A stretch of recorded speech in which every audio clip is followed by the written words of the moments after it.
ஓம் ஸ்ரீ குருபியோ நமக. ஓம் ஸ்ரீ மகா பெரியவா சரணம். ஜூலை 14ஆம் தேதி திங்கட்கிழமை நாளைய தினம் சோமவாரத்தில் வரக்கூடிய ஆனி சங்கடகர சதுர்த்தி. இப்போ நம்ம சொல்லக்கூடிய இந்த ஒரு அமைப்பை தயார் செய்து நீங்கள் வீட்டோட பூஜை அறையில் வைக்கிறதால ஒட்டுமொத்த கடனும் தீர்ந்து நல்லது மட்டுமே நடக்கும். அது என்ன வழிபாட்டு முறைன்னு பார்க்கறதுக்கு முன்னாடி நம்மளோட வீடியோஸை இப்போ தான் நீங்கள் ஃபஸ்ட் டைம் பார்க்குறீங்கன்னா மறக்காமல் சப்ஸ்கிரைப் பண்ணிக்கோங்க. தொடர்ந்து இது மாதிரி அப்டேட் தெரிஞ்சுக்கிறதுக்கு பக்கத்தில் நோட்டிஃபிகேஷன் பெல்லை கிளிக் பண்ணி ஆல் அப்படிங்கிற செலக்ட் பண்ணிக்கோங்க.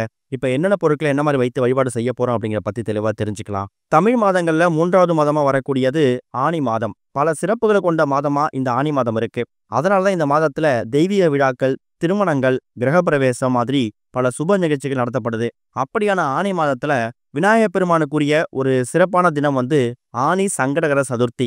இந்த நாள்ல நம்ம என்ன மாதிரி வழிபாடு செய்யணும், அது மூலியமா நமக்கு என்ன பலன்கள் கிடைக்கும் அப்படிங்கிறத நம்ம கண்டிப்பா தெரிஞ்சுக்கணும். சொல்ல போனா இந்த ஒரு ஆனி மாதத்துக்கு இன்னொரு சிறப்பு இருக்கு.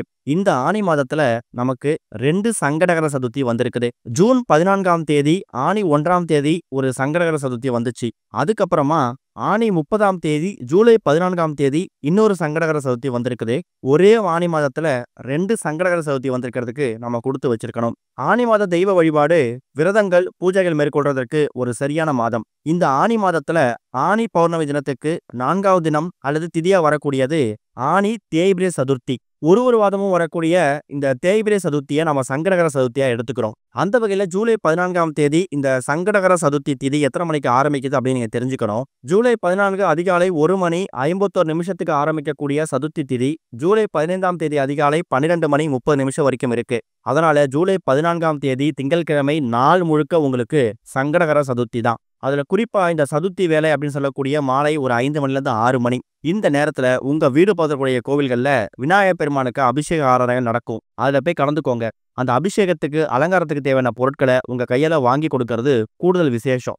ஆனி தேய்பிரை சதுர்த்தி அதாவது சங்கடகர சதுர்த்தி அன்னைக்கு அதிகாலை எழுந்து நீராடி காலை முதல் மாலை வரை விநாயகர் பெருமான் நினைச்சு எதுவும் உண்ணாமல் விரதம் இருக்கலாம். உணவு சாப்பிடுற சூழ்நிலை இருக்கிறவங்க பால் பழம் மாதிரியான எளிமையான ஆகாரங்கள் எடுத்துட்டு விரதம் இருக்கலாம். உங்க வீடு பக்கத்துடைய விநாயகர் கோவில் சன்னதிக்கு போயிட்டு விநாயகர் பெருமான் நடக்கக்கூடிய பசும்பால் அப்புறம் மற்ற அபிஷேக பொருட்களை வாங்கி கொடுத்து அந்த பூஜையில கலந்துக்கோங்க. வழிபாட்டை முடிச்சுட்டு விநாயகர் பெருமான் கோவில 8 முறை வலம் வரணும். கோவில்ல எல்லா விதமான வழிபாடுகள்லாம் முடிஞ்சதுக்கு அப்புறமா வீட்டுக்கு நீங்க விரதத்தை முடிக்கலாம். ஆனி மாத தேய்பிரை சதுர்த்தி அன்னைக்கு விநாயகருக்கு விரதம் வழிபடுறதால வரக்கூடிய நாட்கள் எல்லாமே நல்ல விஷயமா நடக்கும். குறிப்பா திருமணமாகாமல் இருந்தால் திருமணமாகும். ஆண்கள் அப்புறம் பெண்களுக்கு கூடிய சீக்கிரம் திருமண வரன் தேடி வரும். திருமணமாகி பல வருஷங்கள் குழந்தை பாக்கியம் இல்லாத தம்பதிக்கு குழந்தை பேரு கிடைக்கும். வீடு கட்டுறது, சொத்துக்கள் வாங்குறது, இந்த மாதிரி முயற்சிகளுடைய தடையெல்லாம் நீங்கி வெற்றிகள் கிடைக்கும். நீதிமன்றத்துக்குரிய வழக்குகள் எல்லாமே உங்களுக்கு சாதகமான தீர்ப்பு வர வழிவகை செய்யும். அப்படிப்பட்ட இந்த ஒரு ஆனி மாத சதுர்த்தி, அதுவும் சங்கடகர சதுர்த்திய நீங்க தொடர்ந்து வணங்கிட்டு வர்றதால புதன் கிரக தோஷங்கள்லாம் நீங்குமா. ஆனி மாதத்துல வந்திருக்கக்கூடிய முதல் சங்கடகர சதுர்த்தியை நீங்க வழிபடுறதுக்கு தவற விட்டுட்டீங்க, அந்த நேரத்துக்கு உங்களால வழிபாடு நடத்த முடியல அப்படிங்கிறவங்களுக்கு ஒரு எளிமையான மாற்று வழிதான் ஆனி 30ஆம் தேதி திங்கட்கிழமை ஜூலை 14ஆம் தேதி வந்திருக்கக்கூடிய ஆனி மாதத்தோட 2வது சங்கடகர சதுர்த்தி. இந்த நாள்ல இப்ப நாம சொல்லக்கூடிய இந்த பொருட்களை உங்க வீட்டோட பூஜை அறையில மாலை ஒரு 6 மணிக்கு மேல வச்சு பூஜை செஞ்சு இந்த மாதிரி நீங்க பயன்படுத்தணும். இதுக்கு உங்களுக்கு தேவையான பொருள் மொத்தமாவே 3 பொருட்கள் தான். அதுல முதல் முக்கியமான பொருள் என்ன அப்படின்னா ஒரே ஒரு அரச இலை. அரச இலை அப்படிங்கிறது விநாயகர் பெருமானுக்கு ரொம்ப உகந்தது. விநாயகர்லயே அரச மரத்தடி விநாயகருக்கு சக்தி அதிகமா. நடக்காத காரியங்கள் நடக்கணும், இது வரைக்கும் வாழ்க்கையில தோல்விகளை மட்டும்தான் சந்திச்சு வந்துட்டு இருக்கீங்க, வெற்றிகள் ஏற்படணும் அப்படின்னு நினைக்கிறவங்களுக்கு அரச மரத்தடி விநாயகர் வழிபாடு ரொம்ப முக்கியம். ஒரு வாரமும் புதன்கிழமையில வரக்கூடிய ஏதாவது நல்ல நேரத்துல விநாயகர் பெருமான அதுவும் அரச மரத்தடி விநாயகரை வணங்கிட்டு வர்றதால கேட்கக்கூடிய வரங்கள் அப்படியே கிடைக்கும்.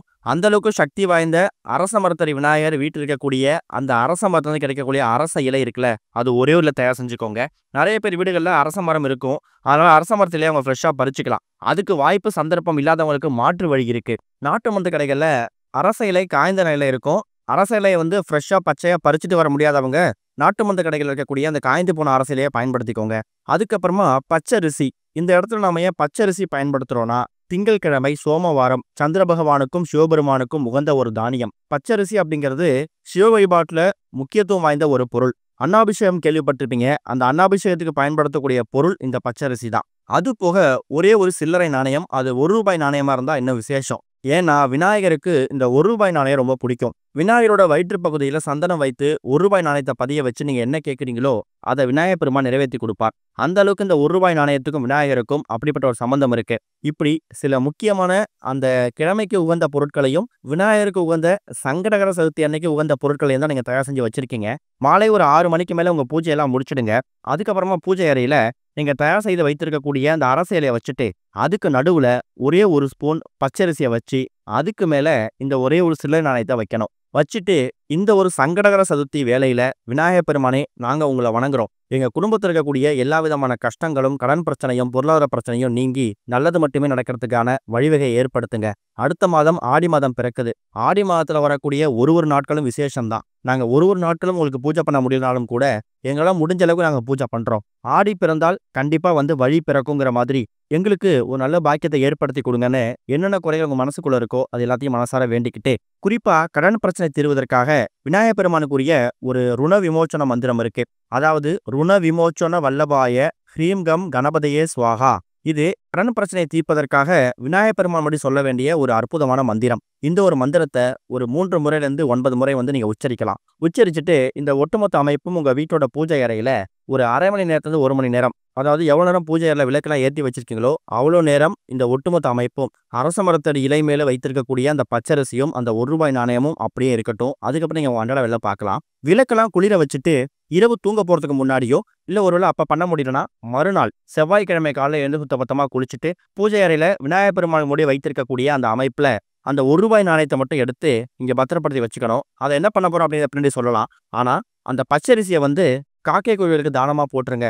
அந்த அரச இலை வைத்திருக்கீங்களே, அந்த அரச இலைய நீங்க தினமும் பயன்படுத்தக்கூடிய நோட்டு புத்தகங்கள், பேனா, இல்ல நீங்க டெய்லியும் ஒரு டைரி யூஸ் பண்றீங்கன்னா கணக்கு வழக்குலாம் எழுதி வைப்பீங்களே, அந்த டைரியில கூட அந்த அரச மரத்து இலைய வச்சிருங்க. பச்சரிசிய நீங்க காக்கை கோயிலுக்கு தானமா போட்டுருங்க. இல்ல எறும்பு புத்துகளை கொண்டு போய் கூட போட்டுறலாம். அந்த ₹1 நாணயத்த அடுத்த முறை நீங்க எப்ப விநாயகர் கோயிலுக்கு போறீங்களோ, அப்ப விநாயகர் கோயிலுக்கு போகும்போது அந்த கோவில் உண்டியல்ல அந்த ₹1 நாணயத்த காணிக்கையா செலுத்திட்டு வந்துருங்க. இவ்வளவுதான் இந்த பரிகாரம். பார்க்கறதுக்கு ரொம்ப எளிமையான விஷயம் மாதிரி தெரியும். ஒருவேளை எங்களால அரச மரத்திலே வாங்கவே முடியல, நாட்டு மருந்து கடையும் பக்கத்துல இல்லைன்னா அதுக்கு ஒரு மாற்று வழி இருக்கு. செம்பருத்தி இலையை பயன்படுத்திக்கலாம். ஏன்னா செம்பருத்தி இலையில செய்த விநாயகர் போட்டோ, திருவுருவ படங்கள்லாம் நீங்க நிறைய பார்த்திருப்பீங்க. விநாயகருக்கு செம்பருத்தி இலையும் உகந்ததுதான். அரச மரத்து இலை வாங்க முடியாதவங்க, நாட்டு மருந்து கடைகள்ல காய்ந்த அரச இலை கூட வாங்க முடியல அப்படிங்கிறவங்களுக்கு மாற்று வழிதான் இந்த செம்பருத்தி இலை.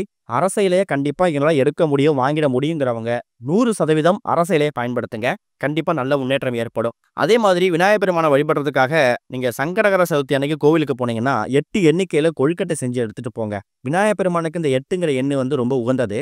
8 எண்ணிக்கையில கொழுக்கட்டை தயார் செய்து கோவிலுக்கு எடுத்துட்டு போயிட்டு அங்க வரக்கூடிய குழந்தைகளுக்கு, ரொம்ப அதிக பேர் கொடுக்க முடியலையா, ஒரு கொழுக்கட்டையை 2 பகுதியா பிரிச்சு கூட ஒரு 5, 6 குழந்தைகளுக்கு கொடுக்கலாம். இப்படி பண்றதால உங்க வீட்டுல இருக்கக்கூடிய குழந்தைகளோட கல்வி, வளர்ச்சி, பொருளாதாரம் இது எல்லாமே மேம்படும். அவங்களோட எதிர்காலம் நல்லா சிறப்பா அமையும். இதை நீங்க ஒரு மாதமும் வரக்கூடிய சங்கடகர சதுர்த்தியோட நீங்க ஃபாலோ பண்ணிக்கலாம். அது கூட திங்கட்கிழமையில ஆனி மாதத்துல இறுதியா வந்திருக்கக்கூடிய இந்த ஆனி மாத 2வது சங்கடகர சதுர்த்தியில இந்த ஒரு அரச இலை பச்சரிசி பரிகாரத்தை செஞ்சு பாருங்க. நல்ல முன்னேற்றம் கிடைக்கும். ஓம் ஸ்ரீ குருபியோ நமக. ஓம் ஸ்ரீ மகா பெரியவா சரணம்.